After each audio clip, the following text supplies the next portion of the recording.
ఇలా పట్టుకుంటేనే రాలిపోతున్నాయి. టైం 7:17 అవుతుంది. Good evening daddy. ఇప్పుడు వెళ్ళి మిగతా ప్లమ్ ఫ్రూట్స్ తెంప.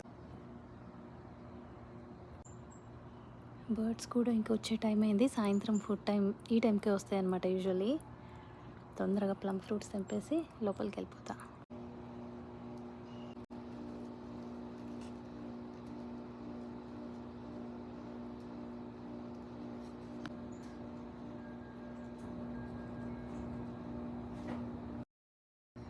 ఇలా అంటేనే పడిపోతున్నాయి.